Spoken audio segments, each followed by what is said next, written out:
Good morning, church. A very happy Mother's Day to you. It's me, Tina. I'm here with Irena and Kai. As is often the case, Jules is behind the camera today. Hello. And of course, we can't forget Coco.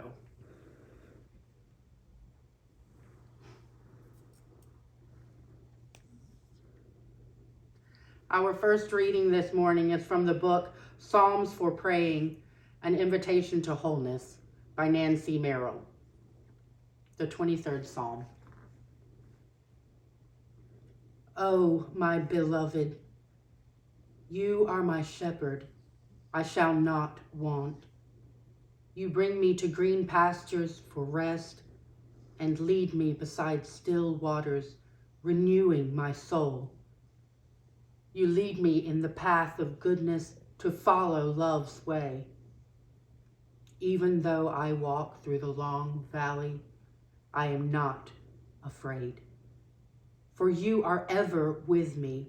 Your rod and your staff, they guide me. They give me strength and comfort. You prepare a table before me in the presence of all my fears. You bless me with oil. My cup overflows. Surely goodness and mercy will follow me all the days of my life, and I shall dwell in the heart of the beloved forever. Amen. And so it is. Amen. Our second reading is from the book of Acts, chapter 9, verse 36 through 43. In Joppa there was a disciple named Tabitha. In Greek, her name is Dorcas. Her life overflowed with good works and compassionate acts on behalf of those in need. About that time, though, she became so ill that she died. After they washed her body, they laid her in an upstairs room. Since Lydda was near Joppa, when the disciples heard that Peter was there, they sent 2 people to Peter. They urged, "Please come right away."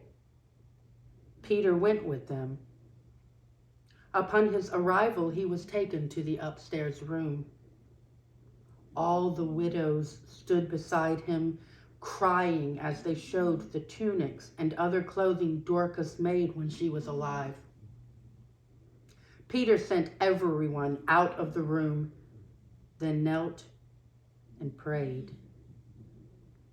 He turned to the body and said, "Tabitha, get up." She opened her eyes, saw Peter, and sat up. He gave her his hand and raised her up. Then he called God's holy people, including the widows, and presented her alive to them. The news spread throughout Joppa, and many put their faith in the Lord. Peter stayed for some time in Joppa with a certain tanner named Simon. Good morning. My name is Irena. I wanted to share my Mother's Day testimony with you, my church family. As many of you know, I just became a mother this past January 11th. This is my son, Kai. I cannot tell you how happy he has made me. I have wanted to be a mother since I was a child. It has been a very long road. Over and over throughout my life, I kept putting off my dream of being a mother because I didn't have the right house, or I didn't have the right job, or I didn't have enough resources, or I was not in the right relationship.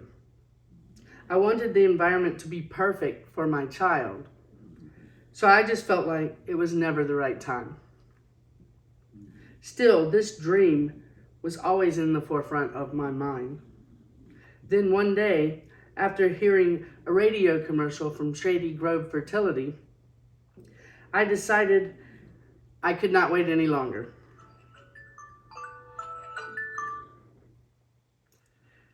I had been doing IVF for 4 years. And the first couple of times, it did not work. Then I had a slip and fall and injured my knees to the point that I needed surgery on both of them. Due to this, I had to put my dreams of being a mother on hold once again for almost 2 years. But the other part of the story is that I myself had an amazing mother, and I loved her so much. I still do. And I felt so much love from her that I knew as a young child that the thing I wanted more than anything in the world was to be like her and to be a mother. To be able to give that much love to my own child. And hopefully he will feel the same way about me as I felt towards my mom. This is what made me keep pushing forward, even when it seemed like it may never happen. I also knew that I was not going to be a young mother, and I wondered if I should have started a lot earlier. My friend Jules told me that was not the path God had for me, and she was right. I listened to my twin sister and other family and friends who encouraged me and said that I would be a great mother. I listened to Shady Grove Fertility when they said over the radio, "It's time."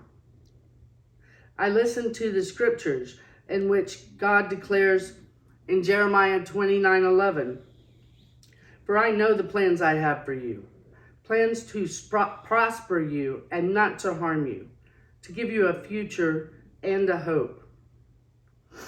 And in Psalm 128:3, "Your children will be vigorous young olive trees as they sit around your table." And I listened to my own heart. And now I have the best, most special dream come true that I could ever have. I just wanted to share it with you. My wish for you this Mother's Day is that you follow the path that God has laid for you, and that you always follow your heart. Happy Mother's Day.